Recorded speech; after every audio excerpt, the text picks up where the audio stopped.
Good morning, my dear brothers and sisters. The gospel of this morning's Mass tells us something about you and about me. First, about you. Here in the gospel, the Lord is asking you to pray for more laborers. Ask the master of the harvest to send out laborers for his harvest. That is for you, first of all, to pray that there will be more priests. It is your duty to pray for more vocations to the priesthood and to the religious life. We don't want that one morning you wake up, you go to the church, and you find the church closed, the church doors closed, and there is a notice in front of the door saying, "No Mass today, no priests." Ayaw naman nating mangyari yon, na nangyayari na sa ibang bahagi ng mundo. Nangyayari na sa mga ibang simbahan. Nagsasara dahil wala ng pari. Kaya bilang mga Katoliko, yan din ang inyong misyon, ang magdasal para sa ikararami ng mga magpapari at magiging relihiyoso. But in addition to praying for more priests, I also request you to pray for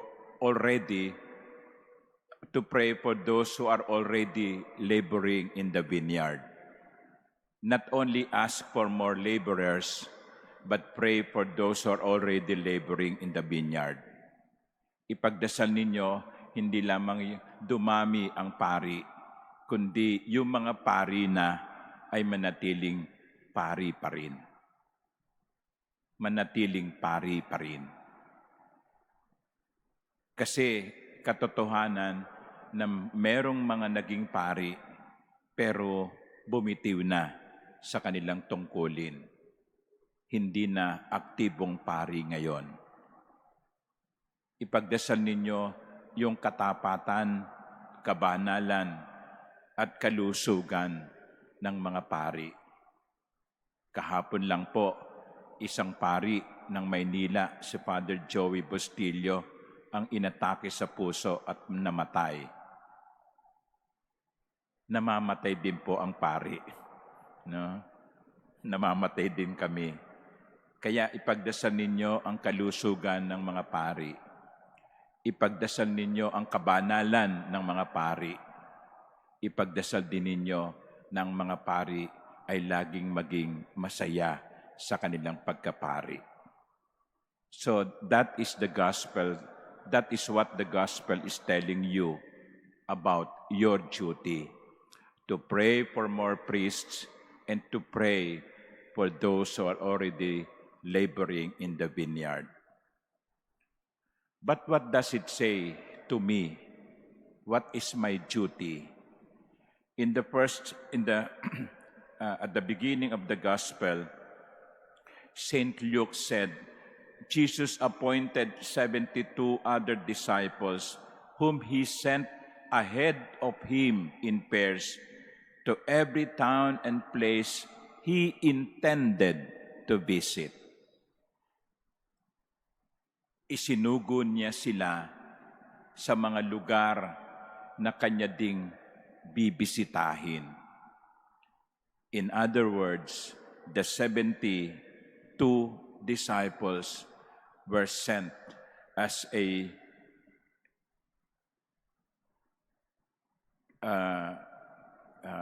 advance party.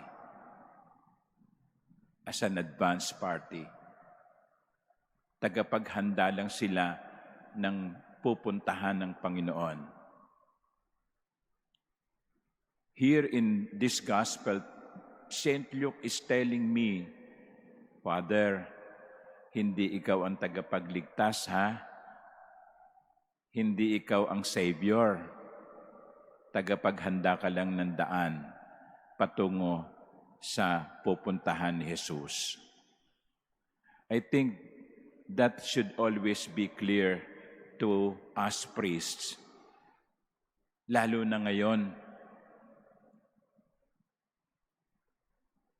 mula nung mapunta po ako dito sa katedral, marami ng mga nag-iimbita sa akin na magmisa sa kanilang mga parokya na hindi naman nangyayari nung ako'y nasa simpleng parokya lang sa Paco, no? At ngayon, no, minsan kakain lang ako sa restaurant, may magpapakilala, Father, nagsisimba po kami sa inyong misa sa katedral online. Pwede hong magpa-selfie, picture. Wow, no? Hindi nangyayari yun Kaya pinipilit kong pag lumalabas merong gel ng kaunti yung buko no? Para anytime ready no? For picture taking And that is the danger for us priests, to think of ourselves as the Savior. Hindi po kami si Jesus. Tagapaghatid lang kami kay Jesus sa mga tao. Hindi kami ang tagapagligtas. Si Jesus. Tagapaghatid lang kami ng tunay ng tagapagligtas.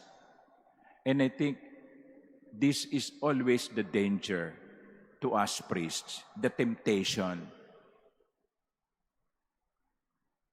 to replace Jesus with ourselves.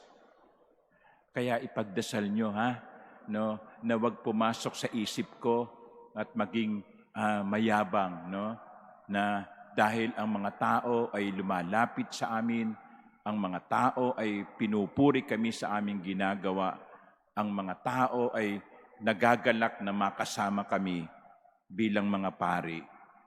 Nandoon lagi ang tukso na isiping kami ang bida. Hindi po kami ang bida. Hindi dapat kami ang maging bida, kundi si Jesus. So, for you, pray for priests, for more priests, for me to always remember, I am not the Christ. Jesus is the only Savior. Amen.